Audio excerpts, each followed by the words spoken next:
Hello friends, welcome back. MK knowledge group में आप सभी का स्वागत है। आज इस वीडियो में हम बात करेंगे छत्तीसगढ़ के सामान्य जीके और इंडिया के सामान्य जीके के टेस्ट अभ्यास के रूप में, जो कि प्रीवियस ईयर्स में सीजी व्यापम और सीजीपीएससी में जो क्वेश्चन पूछे गए थे उन सभी क्वेश्चनों को इसमें समावेश है। साथ ही आगामी एग्जाम में जो भी क्वेश्चन इंपॉर्टेंट है उन सभी संभावित क्वेश्चनों को भी इसमें हम देखने वाले हैं। तो वीडियो का आप अंत तक रहिएगा। प्लीज़ लाइक शेयर सब्सक्राइब कीजिएगा ताकि हमारा इसी प्रकार से मनोबल बना रहे और आप सभी की इसी प्रकार के नए नए वीडियो बनाकर आते रहें। चलिए, आज इस सेशन का पहला हमारा क्वेश्चन है कि जेठौनी किस माह में मनाते हैं। इसका राइट आंसर आपको बताना है। इसी प्रकार के नए नए हमने कई प्रीवियस ईयर्स में लगभग 16-17 वीडियो अपलोड कर दिया है छत्तीसगढ़ सामान्य जीके और इंडिया जीके से। और भी जो सामान्य क्वेश्चन हैं जैसे कंप्यूटर का और संविधान से, उनका भी प्लेलिस्ट बना हुआ है। आप जाकर प्लेलिस्ट में बिल्कुल देखें, आपको जरूर बेनिफिट प्राप्त होगा। और सीजी व्यापम द्वारा प्रीवियस इसमें जितने भी आज तक एग्जाम हुए हैं उन सभी क्वेश्चनों का सॉल्व जो है क्वेश्चन आपको देखने को हमारे प्लेलिस्ट में मिलेंगे। तो आप सभी उन एनालिसिस वीडियो को भी देखें ताकि किस प्रकार के एग्जाम में पूछे जाने की संभावना है, उन सभी चीज़ों का भी एनालिसिस आपको देखने को मिलेगा। तो इसका राइट आंसर बताइए। इसका राइट आंसर डी नंबर होगा, यानी कि जेठौनी किस माह में मनाया जाता है। तो जेठौनी जो पर्व होता है वह कार्तिक माह को मनाया जाता है। जेठौनी पर्व जिसे हम छोटी दीपावली के नाम से भी जानते हैं, यह कार्तिक माह में मनाया जाता है। इस दिन गणे का मंडप सजाकर माता तुलसी का विवाह शालिग्राम भगवान से कराया जाता है। इस प्रकार का यह पर्व मनाया जाता है। तो जेठौनी का पर्व कब मनाया जाता है? कार्तिक माह को आप लोग याद रखेंगे कब मनाया जाता है। जेठौनी पर्व को छोटी दीपावली माना जाता है, यानी बड़ी दीपावली के बाद जो मेन दीपावली होता है उसके बाद मनाया जाता है। छोटी दीपावली और कार्तिक माह में मनाया जाता है। इस दिन गणे का मंडप सजाकर माता तुलसी का विवाह शालिग्राम भगवान से मनाया जाता है। छत्तीसगढ़ में बहुत ही फेमस पर्व है। चलिए नेक्स्ट क्वेश्चन की ओर हम बढ़ते हैं। नेक्स्ट हमारा क्वेश्चन है, डॉक्टर रमेश चंद्र मल मेहरोत्रा किस विषय के विद्वान हैं। इसका राइट आंसर बताना है कि डॉक्टर रमेश चंद्र मेहरोत्रा। इस प्रकार से साहित्य से क्वेश्चन आपको देखने को हर एग्जाम में मिल जाते हैं, तो इसका भी आप ध्यान रखेंगे। प्रख्यात, इसका हम व्याख्या करते हैं। प्रख्यात भाषाविद डॉक्टर रमेश चंद्र मेहरोत्रा भाषा विज्ञान के विद्वान थे। भारत सरकार की हिंदी साहित्यकार बिरूणी में छत्तीसगढ़ के केवल 2 लेखकों और हिंदी प्रचारकों में से एक रहे हैं। उन्हें हिंदी अकादमी हैदराबाद ने वर्ष 1996 में शब्द सम्राट की उपाधि से भी नवाजा था। तो छत्तीसगढ़ के महत्वपूर्ण और भाषाविद के रूप में रमेश चंद्र मेहरोत्रा को जाना जाता है। तो इनका राइट आंसर हो जाएगा, भाषा विज्ञान के विषय के विद्वान माने जाते हैं और इनको शब्द सम्राट से नवाजा गया था 1996 में। इस प्रकार से आप याद रख सकते हैं, क्योंकि हो सकता है कि नेक्स्ट एग्जाम इस पर पूछे। नेक्स्ट क्वेश्चन है, स्वच्छ भारत अभियान में छत्तीसगढ़ के नवरत्नों में निम्न में से कौन शामिल नहीं है। बब्रुवाहन सिंह, हरीश केवड़िया, अनुज शर्मा, जयदेव बघेल। तो इसमें बताना है कि जब उस समय स्वच्छ भारत अभियान 2014 में प्रधानमंत्री द्वारा लागू किया गया था, उस समय छत्तीसगढ़ सरकार ने स्वच्छ भारत अभियान के लिए छत्तीसगढ़ से नामों की घोषणा किया था, जिसके अंतर्गत स्वामी सत्य स्वरूपानंद, श्रीमती तीजनबाई, श्रीमती फुलबासन यादव, डॉक्टर एटके दापके, अनुज शर्मा, सुश्री शबा अंजुम, हरीश केवड़िया और चंद्रशेखरन तथा बब्रुवाहन सिंह शामिल थे। तो इसका राइट आंसर डी नंबर होगा, यानी स्वामी अखंडानंद इसमें शामिल नहीं थे। ठीक है, या उनके इसका अखंडानंद नहीं, इसका डी नंबर होगा। जयदेव बघेल, ठीक है, छत्तीसगढ़ के नवरत्नों में से निम्न से कौन सा शामिल नहीं था। तो जयदेव बघेल क्या थे? शामिल नहीं थे। नेक्स्ट क्वेश्चन है, स्वामी रामकृष्ण मिशन विवेकानंद आश्रम नारायणपुर के संस्थापक कौन हैं। इसका राइट आंसर बताना है। तो आप लोग जानते होंगे कि छत्तीसगढ़ के बस्तर संभाग के जिला मुख्यालय नारायणपुर में समाज सेवी संस्था रामकृष्ण मिशन आश्रम की स्थापना वर्ष 1989 में स्वामी आत्मानंद ने की थी। तो इसका राइट आंसर बी नंबर होगा कि स्वामी आत्मानंद के द्वारा रामकृष्ण मिशन विवेकानंद आश्रम नारायणपुर में स्थापना किया था। चलिए नेक्स्ट हम बात करते हैं कि जनगणना 2011 के अनुसार किस जिले में साक्षरता दर अधिक है। इसका राइट आंसर बताना है। तो जनगणना 2011 के अनुसार दुर्ग जिले की साक्षरता दर सर्वाधिक था, 76.69% था, जबकि बीजापुर की सबसे कम थी, 41.58% था। तो इस प्रकार से आप याद रखेंगे, क्योंकि जनगणना से भी आपको क्वेश्चन देखने को मिलता है। नेक्स्ट हमारा क्वेश्चन है, कौटिल्य के अर्थशास्त्र के अनुसार मौर्यकालीन न्याय व्यवस्था में निम्नलिखित न्यायालय अस्तित्व में थे। तो इसमें पूछा गया है कि मौर्य काल के अंतर्गत कौटिल्य के अर्थशास्त्र के अनुसार कौन कौन से न्यायालय अस्तित्व में थे। तो इसका राइट आंसर हो जाएगा कि मौर्य काल के सम्राट सर्वोच्च तथा अंतिम न्यायालयों न्यायाधीश था। मौर्य न्याय व्यवस्था कठोर थी, न्याय का उद्देश्य सुधारवादी न होकर आदर्शवादी था। इसका राइट आंसर डी नंबर होगा, यानी कि 2 और 4 इसमें थे राइट आंसर, यानी कि धर्म महापात्र और धर्मस्थी ये मौर्य काल के न्यायालय द्वारा था। चलिए नेक्स्ट क्वेश्चन को हम बात करते हैं, बहमनी राज्य की जो प्रथम राजधानी निम्नलिखित में से कौन थी। इसका राइट आंसर बताना है। तो इसका राइट आंसर सी नंबर होगा, यानी कि बहमनी राज्य की प्रथम राजधानी दौलताबाद था। ठीक है, याद रखेंगे। इसका राइट आंसर, बहमनी साम्राज्य की स्थापना दक्कन के अमीरान सदुह के विद्रोह के परिणाम स्वरूप मोहम्मद बिन तुगलक के शासनकाल के अंतिम दिनों में हुआ और जफर खान नामक सरदार अलाउद्दीन हसन बादशाह की उपाधि धारण कर 1347 में सिंहासन रूढ़ हुआ और बहमनी साम्राज्य की नींव रखी। उसने गुलबर्गा को नवस्थापित साम्राज्य की राजधानी बनाया तथा उसका नाम हसनाबाद रखा था। तो इस प्रकार से इसका राइट आंसर थोड़ा सा इसका देखेंगे, गुलबर्गा इसका राइट आंसर होगा। थोड़ा करेक्शन करेंगे। बहमनी राज्य की प्रथम राजधानी निम्नलिखित में से कौन थी? तो इसका राइट आंसर हो जाएगा गुलबर्ग था। ठीक है, नेक्स्ट है 1857 के विप्लव के नायक को सूची 2 उनके कार्य क्षेत्र से सम्मिलित करेंगे। इसका राइट आंसर क्या होगा? तो सभी लोग जानते हो कि बख्त खां जो थे वह दिल्ली के थे, तो इसका राइट आंसर हो जाएगा दिल्ली थे। मौलवी अहमदुल्ला जो अवध या फैजाबाद जिसे हम कह सकते हैं, जैसे अवध यानी अयोध्या के रहने वाले थे और वहाँ से उन्होंने 1857 के विप्लव में अपनी नायक की भूमिका को अदा किया था। इस प्रकार से कुंवर सिंह आरा बिहार से सभी लोग जानते होंगे, इसका राइट आंसर कुंवर सिंह। नारायण नाना साहब कानपुर से थे। तो इस प्रकार से आपको मिलाने के लिए आपको दे दिया जाता है और इसका राइट आंसर सी नंबर होगा। तो इस प्रकार से आपको मिलाना है। नेक्स्ट है क्वेश्चन, बंगाल विभाजन के विरुद्ध राष्ट्रवादियों ने निम्नलिखित कार्यक्रम प्रारंभ किए थे। तो कौन कौन से कार्यक्रम प्रारंभ किए थे उसको बताना है। तो व्याख्या करते हैं। बंगाल विभाजन 1905 के विरुद्ध राष्ट्रवादियों ने स्वदेशी आंदोलन को बढ़ाया था, जिसके अंतर्गत बायकॉट, स्वदेशी राष्ट्रीय शिक्षा जैसे कार्यक्रम संचालित हुए। असहयोग कार्यक्रम का शुभारंभ 1920 में हुआ था। तो इस प्रकार से इसका राइट आंसर डी नंबर होगा, यानी कि 1, 2 और 4 इसका राइट आंसर होगा। बायकॉट है, स्वदेशी है, फिर क्या है, राष्ट्रीय शिक्षा है। तो बंगाल विभाजन के विरुद्ध राष्ट्रवादियों ने निम्नलिखित कार्यक्रम किए थे। तो बायकॉट, स्वदेशी और राष्ट्रीय शिक्षा को आरंभ किया था। किस चोल राजा ने जल सेना प्रारंभ की थी? इसका राइट आंसर क्या होगा? तो राजा राज प्रथम द्वारा जल सेना का प्रारंभ किया गया था। उन्होंने श्रीलंका के उत्तरी भाग से दल लक्षद्वीप एवं मालदीप पर विजय की। राजा राज ने अपनी यशस्वी विजयों का समापन मालदीप समूह के विजय में किया था। यह विजय उसकी नौसेना की अद्भुत उपलब्धि थी। तो इस प्रकार से इसका राइट आंसर सी नंबर होगा, यानी कि राजा राज प्रथम द्वारा ही सर्वप्रथम चोल राजा ने जल सेना प्रारंभ किया था। नेक्स्ट क्वेश्चन है, निम्नलिखित में कौन सा आभूषण गले में पहनते हैं? इस प्रकार से छत्तीसगढ़ में पूछा जाता है। तो इसका राइट आंसर हो जाएगा सी नंबर। सूतिया क्या है? गले में पहना जाने वाला एक आभूषण है, छत्तीसगढ़ी आभूषण है। इसका राइट आंसर होगा। चलिए नेक्स्ट क्वेश्चन की ओर हम बढ़ते हैं। नेक्स्ट हमारा क्वेश्चन है, किसे अक्षय ऊर्जा पर छत्तीसगढ़ के लिए राष्ट्रीय पुरस्कार फरवरी 2015 में प्रधानमंत्री से प्राप्त किया गया था? तो इसका राइट आंसर आपका हो जाएगा सी नंबर, यानी कि अमन कुमार द्वारा। इस प्रकार के जो भी अभी करंट अफेयर्स में छत्तीसगढ़ सरकार को जो भी पुरस्कार मिले हुए हैं, राष्ट्रीय पुरस्कार या कुछ भी ऐसी उपलब्धि है, तो उन सभी के बारे में आपको ध्यान देना चाहिए, क्योंकि करंट अफेयर में इस प्रकार की क्वेश्चन ज़्यादातर आपको पूछा जाता है। नेक्स्ट है, छत्तीसगढ़ के धान के छिलके बायोमास से कितना विद्युत उत्पादन किया जाता था? तो हो सकता है 2015 में इस प्रकार क्वेश्चन पूछा गया था, उसके हिसाब से इसका राइट आंसर था 160। तो इस प्रकार के करंट अफेयर्स आप अपडेट होते रहेंगे, जरूर आपको इस प्रकार के एग्जाम में देखने को मिलेगा। छत्तीसगढ़ में गरीबी रेखा से नीचे रहने वाले परिवारों को प्रति माह कितनी यूनिट बिजली मुफ्त दी जाती है? तो इसका राइट आंसर था 40 यूनिट बिजली दिया जाता था 2015 के दौरान, पर अभी वर्तमान समय में 400 यूनिट तक हाफ बिजली बिल लेने का प्रावधान रखा गया है और 40 यूनिट बिजली मुफ्त दिया जा रहा है। तो इस प्रकार के क्वेश्चन भी आपको देखना है, लिखना है। 2001-2011 की अवधि में किस जिले की जनसंख्या वृद्धि दर कम रही है? तो इसका राइट आंसर हो जाएगा कि जनसंख्या वृद्धि दर सर्वाधिक कम रहा है। तो इसका राइट आंसर ई नंबर होगा, क्योंकि कोरिया जिला का जो है, कोरिया जिले के अंतर्गत इस प्रकार का देखा गया है कि सबसे कम जनसंख्या वृद्धि दर है, यानी कि 12.40% है, और सबसे अधिक जनसंख्या वृद्धि दर दंतेवाड़ा का 15.56% था, इसमें दिया गया है। तो इस प्रकार से आप याद रखेंगे। भारत में कितने ज़िले हैं? तो वर्तमान में अभी लगभग 700 ज़िले हो गए हैं। तो इस प्रकार से इसको हम करंट अफेयर्स का क्वेश्चन इसलिए स्किप करते हैं। नेक्स्ट क्वेश्चन है, भारत में प्रथम न्यूक्लियर ऊर्जा स्टेशन की स्थापना कहाँ हुई थी? तो इसका राइट आंसर हो जाएगा, भारत में प्रथम न्यूक्लियर ऊर्जा स्टेशन तारापुर में स्थापित किया गया था। इसका निर्माण कार्य वर्ष 1962 में आरंभ हुआ तथा यह वर्ष 1969 में चालू हुआ। इस यंत्र की स्थापना अमेरिका के सहयोग से की गई। वर्तमान में इसकी क्षमता जो है 1400 मेगावाट है। इसका संचालन भारतीय परमाणु विद्युत निगम द्वारा किया गया है। तो इसका राइट आंसर सी नंबर होगा, यानी कि तारापुर का जो न्यूक्लियर स्टेट है वह भारत का प्रथम न्यूक्लियर ऊर्जा स्टेशन के रूप में जानते हैं। भारत में प्रति हेक्टेयर चावल का औसत उत्पादन इस प्रकार से करंट अफेयर्स में पूछा गया था, आप अपडेट होते रहेंगे। चलिए नेक्स्ट हम बात करते हैं, कौन सा बांध सिंचाई के लिए नहीं है? तो छत्तीसगढ़ का कौन सा बांध भारत का कौन सा बांध है जो सिंचाई के लिए नहीं है, यानी सिंचाई के कार्य में उसे नहीं लिया जाता है? तो शिव समुद्रम का निर्माण 1902 में कर्नाटक के अमरी नदी पर किया गया था।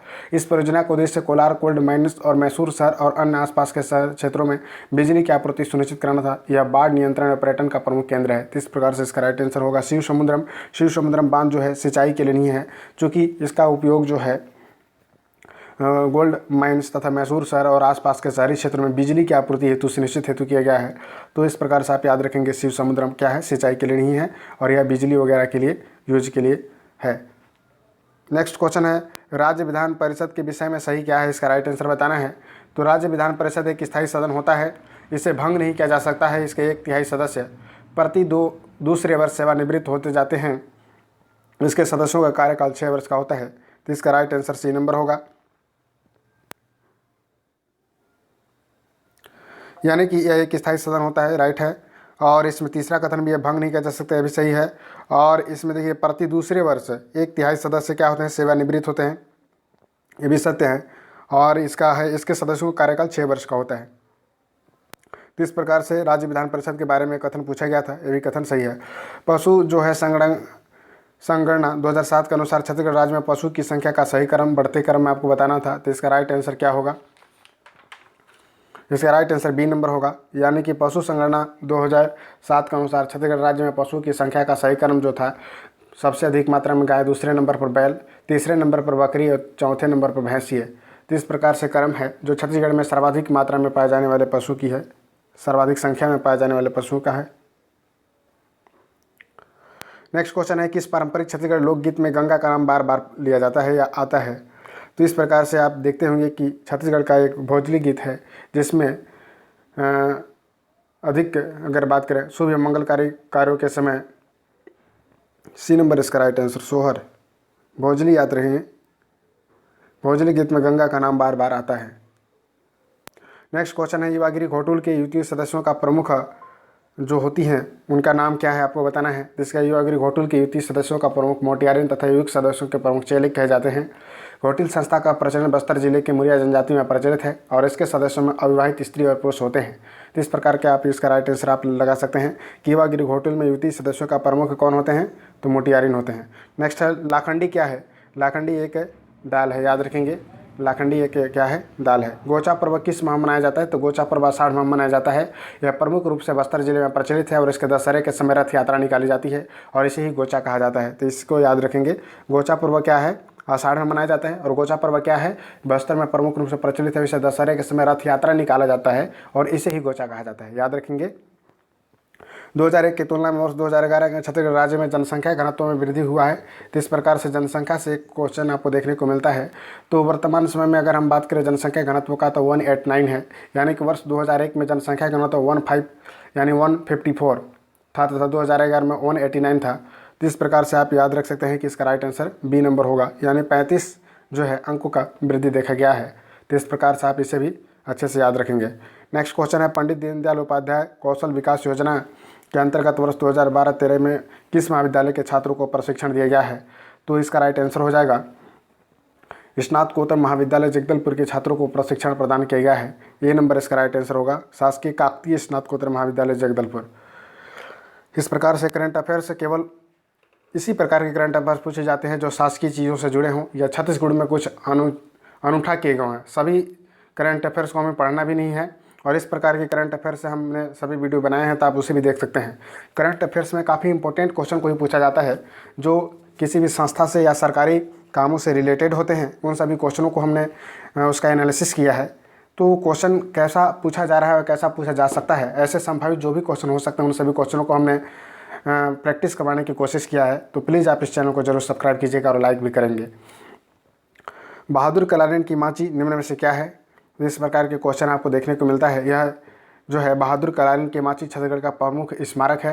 यह चिरचारी नामक स्थान पर बना है और छत्तीसगढ़ सरकार द्वारा इसे संरक्षित भी किया जा रहा है।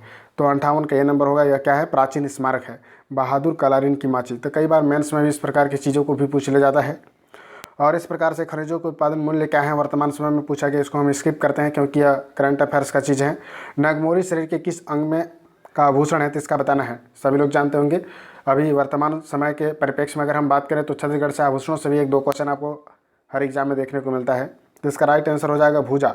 भूजा में नागमोरी पहना जाता है, पहने जाने वाला आभूषण है। नेक्स्ट हम बात करेंगे अता अली खां किसका नाम था, ठीक है।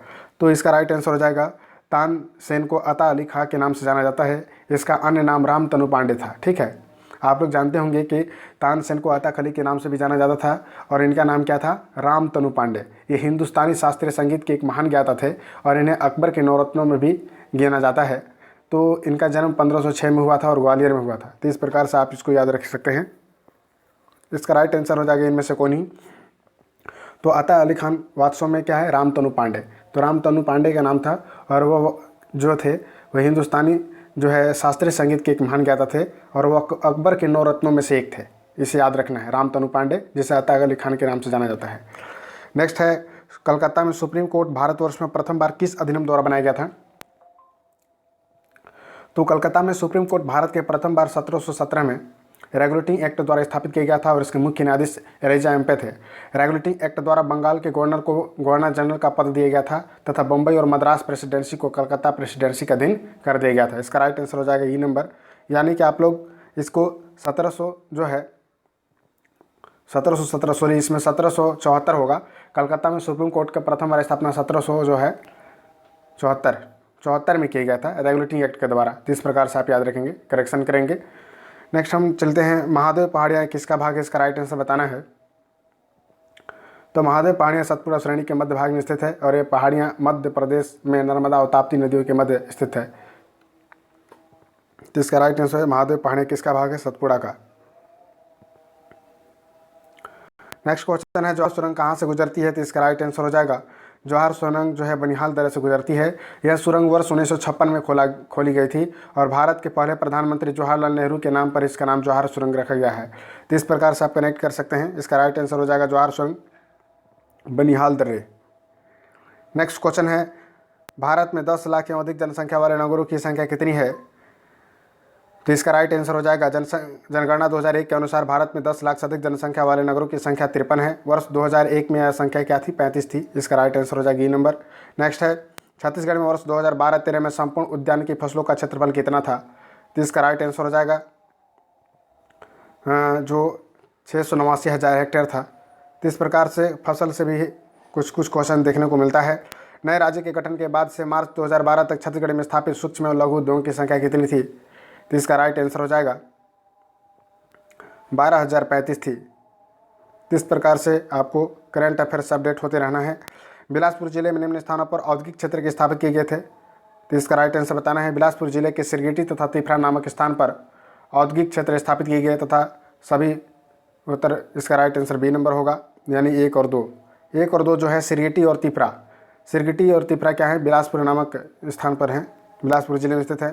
छत्तीसगढ़ की ऑटो जो है उद्योग नीति 2012-13 में कौन सा प्रावधान सही नहीं है। तो इसके प्रकार बी नंबर होगा, विकल्प बी सही नहीं है, से सभी सही हैं। इसका राइट आंसर हो जाएगा प्रवेश कर भुगतान में छूट 10% की अवधि हेतु। तो इस प्रकार से जो 2012 और 17 के बीच में प्रावधान किए गए थे, तो कुछ भी नियम और कानून बनते हैं उन सभी चीज़ों को भी पूछा जाता है। तो इस प्रकार की चीज़ों को भी आप काफ़ी गहराई से अध्ययन करेंगे। नेक्स्ट है, छत्तीसगढ़ के कौन से लेखक छंद शास्त्री थे। तो इसका राइट आंसर हो जाएगा, अगर हम छंद शास्त्री की बात करें तो पद्मलाल पुन्नालाल बख्शी थे, यानी 70 का बी नंबर होगा। पद्मलाल पुन्नालाल बख्शी क्या थे, छत्तीसगढ़ के प्रमुख छंद शास्त्री पद्मलाल पुन्नालाल बख्शी थे।